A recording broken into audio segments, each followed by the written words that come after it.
Bon pour augmenter la quantité de guarana dont ils ont besoin. Ils essaient d'imposer leurs procédés qui bouleversent les techniques traditionnelles.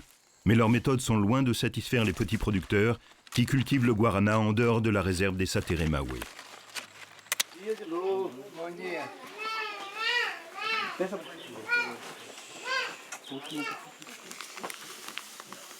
A senhora pode explicar o que está fazendo? Estou fazendo aqui o guaraná, dando açúcar.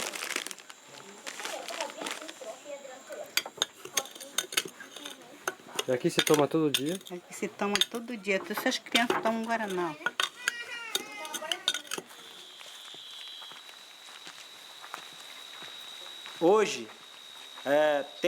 Aujourd'hui, il y a des techniques que l'on nous a enseignées pour améliorer la culture du guarana. Nous savons qu'il y a des maladies qui affectent le guarana.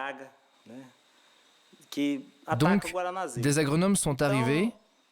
Ils sont arrivés avec certaines innovations. Ils nous ont montré des solutions. Mais en réalité, ce qu'ils voulaient, c'est que nous utilisions des produits chimiques. Mais nous n'avons jamais voulu utiliser cela. Ne serait-ce que par le fait que nous ne voulons pas polluer. Et que nous savons que les produits chimiques sont très dangereux et néfastes pour la nature. Comme ils ne voulaient pas nous aider dans notre démarche, nous avons dû chercher d'autres alternatives pour lutter contre les parasites. Et heureusement, nous avons réussi.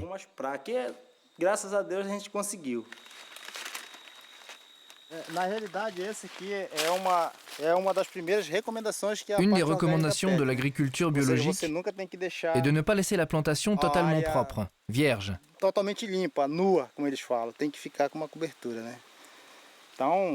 Elle doit être recouverte par un peu de la végétation. Vous voyez par ici, cette partie va être nettoyée, mais uniquement pour que l'on puisse circuler.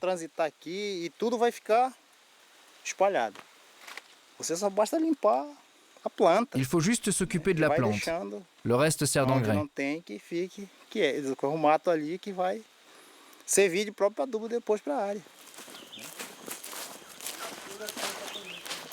L'industrialisation de l'agriculture a provoqué une grande déstabilisation dans le monde, pas seulement pour les guaranas, mais dans tous les domaines.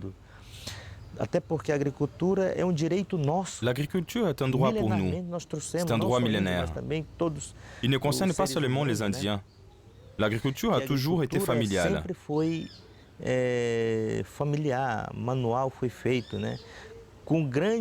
Avec l'agrobusiness, c'est une petite quantité de personnes qui détiennent les pouvoirs économiques pour créer des monopoles.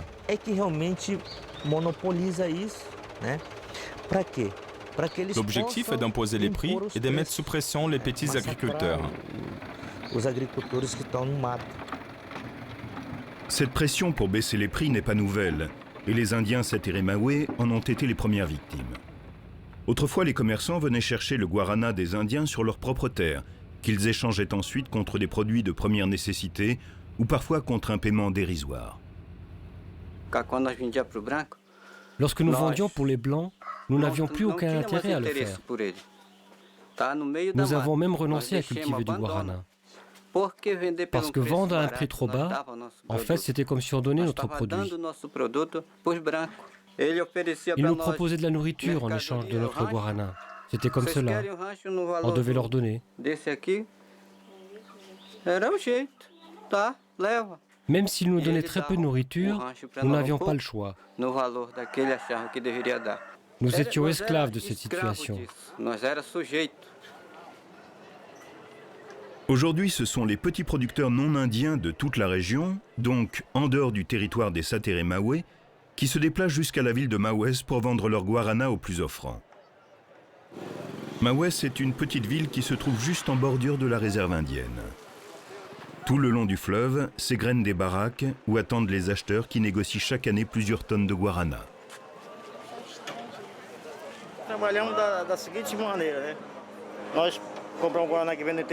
On travaille de la manière suivante. Les producteurs de la région apportent leur guarana ici, nous pesons les sacs et l'on paye cash. Aujourd'hui et demain, il va y avoir beaucoup de guarana à cause de la fête du guarana. Rien qu'aujourd'hui, nous pensons acheter entre 1,5 tonne à 2 tonnes de guarana. Le prix a commencé à 12 reais le kilo. Maintenant, il est à 22 ou 23 reais. Dans la région, 90% des agriculteurs sont producteurs de guarana. Tout le monde vend à Ambev. Il y a plusieurs entreprises qui achètent ici à Maoès. Mais la plus grande, c'est Ambev. Effectivement, la majorité de ces intermédiaires iront revendre leur guarana à la multinationale Ambev, qui possède une usine à Maoès et qui tente de s'approprier presque toute la production de la région pour la conception de son soda.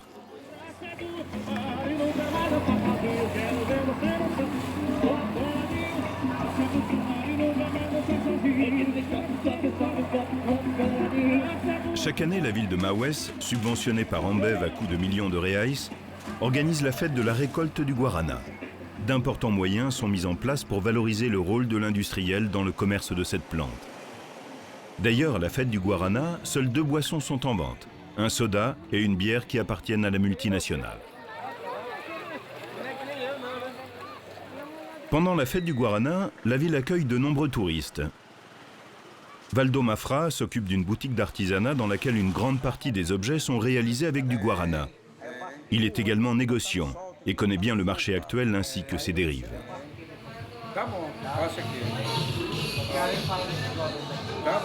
Tu viens d'où? Du Para? C'est bien. Je vais te montrer tous les détails. On a du guarana en poudre, mais aussi en bâton qu'il faut râper. Ça, c'est du guarana? Oui, en bâton. Et ça, c'est de la poudre. Ici, c'est du miraton. Il complète très bien le guarana. Il existe en sirop et en poudre. Ici, c'est du sirop de guarana. Produire du guarana dans la région n'était plus rentable parce que le prix de vente ne correspondait pas à la réalité. Si tu calcules ce que coûte une journée de travail pour un producteur dans la région, cela revient à plus de 20 reais, alors que l'on vendait le guarana à 5 reais. Pour cette raison, beaucoup de producteurs ont abandonné leur plantation. Ma réflexion repose sur 2 points. D'abord, il faut transformer le guarana en phytothérapie pour que les consommateurs de guarana puissent rémunérer correctement les producteurs bio, qu'ils soient indiens ou non indiens. En second lieu, il faudrait une appellation d'origine contrôlée. Pourquoi ? Par exemple, si tu vas dans une boutique à Manaus, le commerçant, comme souvent, place une grande pancarte qui indique que le guarana qu'il vend provient de Maoès. En fait, le guarana vient de Bahia et le commerçant se fait un sacré bénéfice. La grande industrie fait pareil, elle achète du guarana de toutes parts et après elle affirme qu'elle vient d'ici. C'est pour cela qu'il faudrait créer un label d'appellation contrôlée. Cela nous permettrait de protéger notre culture et d'obtenir un prix bien meilleur. En effet, le guarana d'Amazonie est le plus recherché pour sa qualité et pour son image. Le guarana des Sateremaué y est également pour quelque chose, car leur action a eu des retombées internationales. Cela a favorisé la promotion du guarana bio, et beaucoup de producteurs ont rejoint ce type de production bien mieux rémunérée. La concurrence augmente donc à Maoès. En plus du marché bio qui se développe fortement, les industriels se livrent une concurrence acharnée. Ainsi, Ambev s'approvisionne de plus en plus en dehors de l'Amazonie, comme à Bahia, où le prix est nettement inférieur, mais le guarana de mauvaise qualité. Pourtant, l'entreprise se garde bien de dévoiler qui sont ses fournisseurs et n'hésite pas à affirmer que tout son guarana provient d'Amazonie. Cette stratégie de communication n'a pas d'autre but que de maintenir sa suprématie dans la région, mise à mal depuis quelques années. Pour renforcer son image, la multinationale fait venir des journalistes de tout le pays à ses frais, pour assurer sa promotion dans une mise en scène soigneusement préparée. À gauche, vous apercevez notre slogan qui dit « Ici se trouve le meilleur guarana du monde » et évidemment, c'est le guarana Antarctica.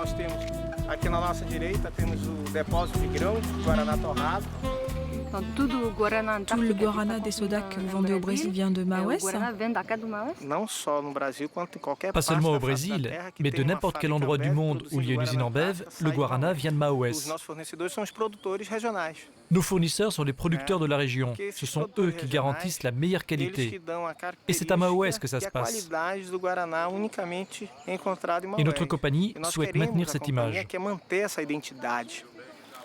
Cette année pourtant, Ambev aurait selon certaines sources acheté plus de 100 tonnes de guarana à un prix dérisoire dans la région de Bahia. Vous voyez? Vous pensez que la vie est facile pour les acteurs qui jouent dans les feuilletons à la télévision?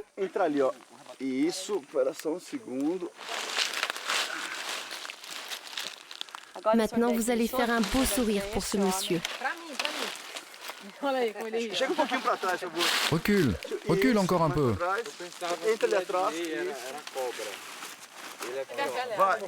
Vas-y, jette. Pour garder sa suprématie dans la région, Ambev tente par tous les moyens de fidéliser certains producteurs en leur fournissant des plants de guarana clonés ainsi que des engrais chimiques. En cette période de fête, les journalistes sont toujours les bienvenus et les explications bien cadrées. Ils vont me donner une liste de producteurs qui sont habilités à recevoir les plants de guarana. On prépare un agenda pour qu'ils puissent venir les chercher. Ils doivent satisfaire à plusieurs critères.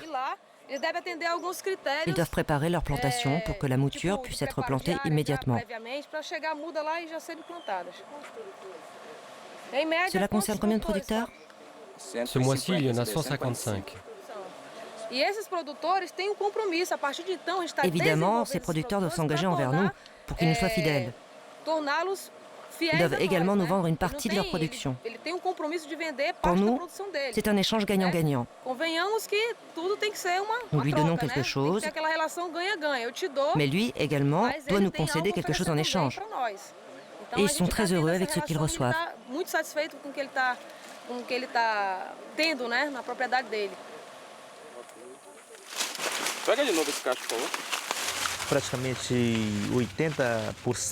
Pratiquement 80% des agriculteurs sont contrôlés par Ambev. Ils financent chaque agriculteur d'un montant équivalent à 5 000 reais. Mais ils ne leur donnent pas l'argent directement. Ils les fournissent en pesticides et en boutures clonées.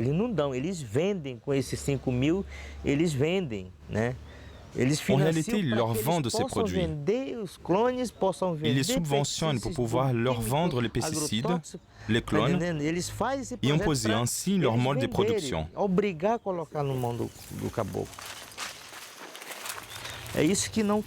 C'est de cela que nous ne voulons pas.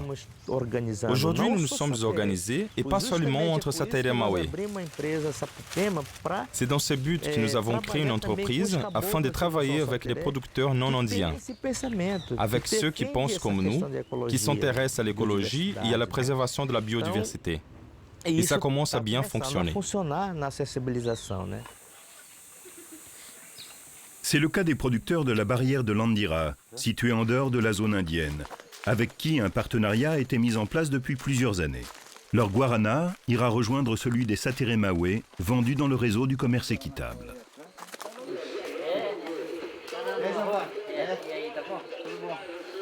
Nosso amigo José, Lisa, estão acompanhando a gente aí. Tá bom.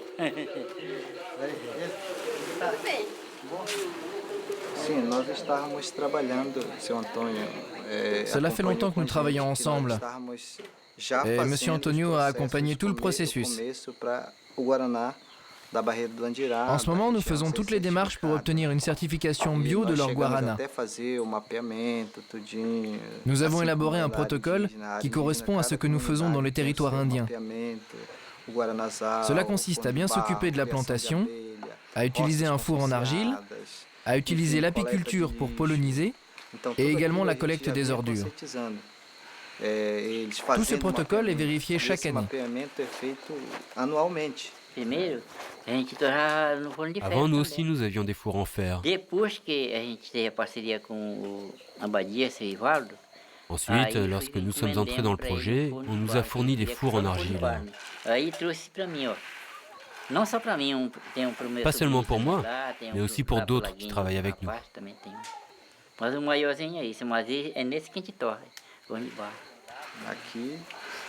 Dans la région, il y a beaucoup de descendants d'Indiens. Autrefois, tout le monde utilisait les fours en argile.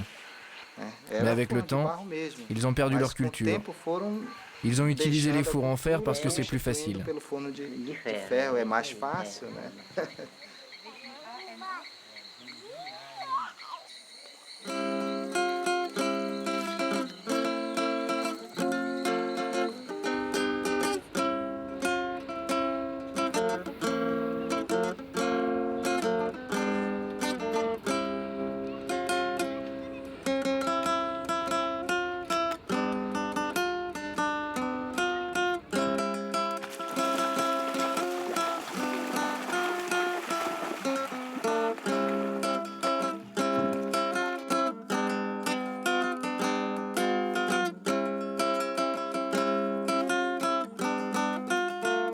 Le projet Guarana ne s'arrête donc pas à l'aspect commercial de cette plante.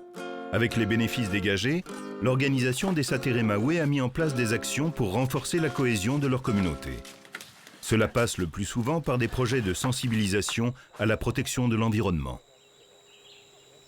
Les Indiens vivent en communion avec la nature depuis des siècles. Ils ont conscience des enjeux environnementaux, mais l'influence de l'homme blanc a fortement déstabilisé leur rapport à la nature. Pour Ageu, technicien du projet Guarana, cela passe avant tout par l'éducation.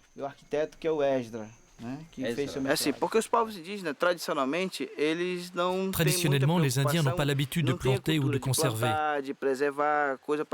Si un Indien souhaite manger un poisson, il va au fleuve et il pêche.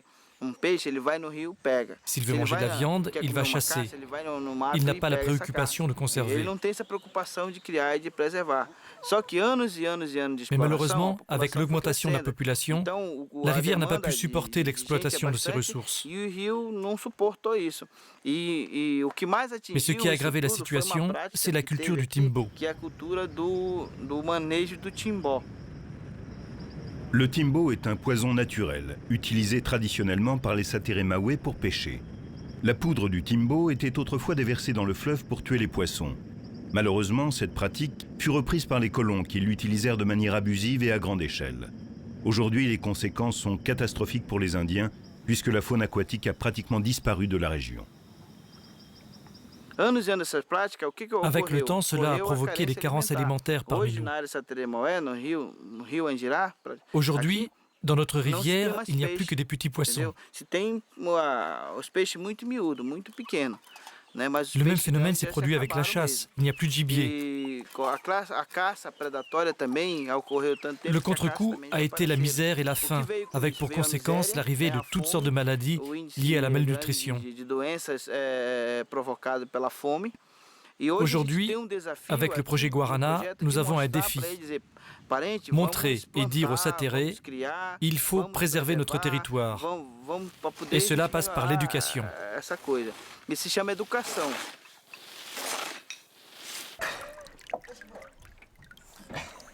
Pour faire face à ce défi, le projet Guarana incite à la reforestation intensive et au repeuplement de la faune marine. Il y a quelques années, les Sateremahwe se sont associés à un village non indien, dans un projet de repeuplement des tortues qui était en voie d'extinction. Ce type de projet est important, car il permet non seulement d'impliquer d'autres villages dans la préservation de l'environnement, mais également de couvrir la rivière en amont. Ce projet est destiné aux futures générations parce que la tendance actuelle est à l'extinction des espèces. En ce moment, nous avons réintroduit entre 4 et 5 000 tortues. Malheureusement, il y a encore quelques braconniers. Mais c'est plus difficile pour eux car on contrôle la situation.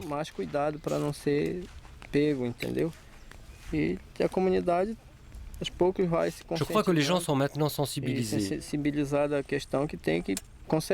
La nature est à l'agonie et nous devons faire quelque chose pour elle. Ela está gemendo, então a gente temos que fazer alguma coisa por ela.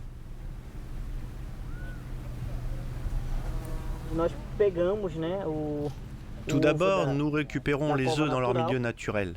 Nous les collectons avec beaucoup de soin.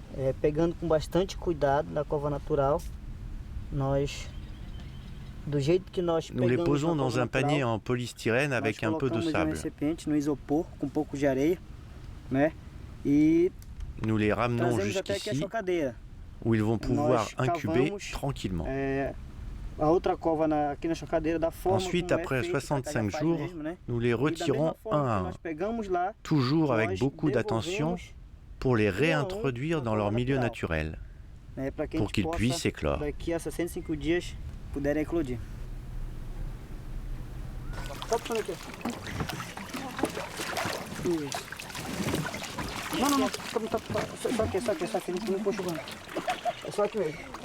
Nous sommes très satisfaits. Ce projet a commencé ici, dans notre village, mais aujourd'hui, d'autres villages le long de la rivière s'y intéressent. Nous en sommes à 16 aujourd'hui.